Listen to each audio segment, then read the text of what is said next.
बांका बम विस्फोट मामले को लेकर बिहार में सियासत जारी है और ऐसे में अब एक बार फिर से बीजेपी के नेता पर राजद की तरफ से जोरदार प्रहार किया गया है। राजद के सीनियर लीडर श्याम रजक ने इस मामले को लेकर बीजेपी आरएसएस पर खूब प्रहार किया है। क्या कुछ कह रहे हैं श्याम रजक, पहले आप सुने। सरकार का ये ध्यान दे रही है, ये समझ में नहीं आ रहा है कि सरकार चला रहे हैं कि अपना एजेंडा चला रहे हिंदू मुस्लिम का। उनका एजेंडा यहाँ बिहार में सफल होने वाला नहीं है। यहाँ दलित, पिछड़ा, गरीब लोग हैं, चाहे सवर्ण जाति के भी जो गरीब लोग हैं, मुस्लिम हैं, सबकी एकता यहाँ बनी हुई है। उस एकता को तोड़ने की कोशिश करेंगे, खुद टूट जाएंगे। मांझी जी भी ने ट्वीट करके बताया है कि इस तरह से चल रहा है, ठीक नहीं है।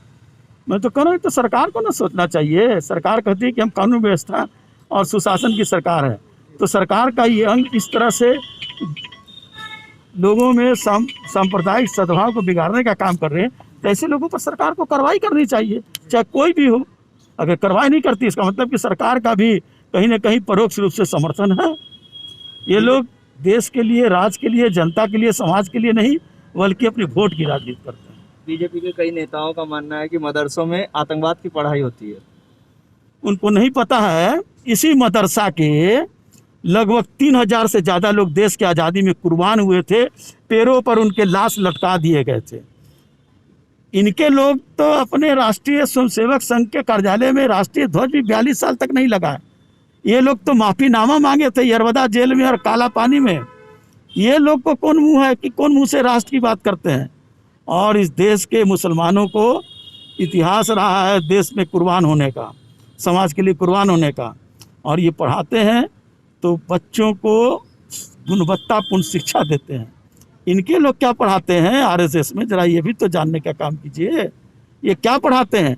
बच्चे को मन से ही हिंदू मुस्लिम की जो उनको विष भरते हैं, इस पर भी रोक लगना चाहिए। सरदार पटेल ने जब गृह मंत्री थे तो आरएसएस पर रोक लगाने का काम किया था।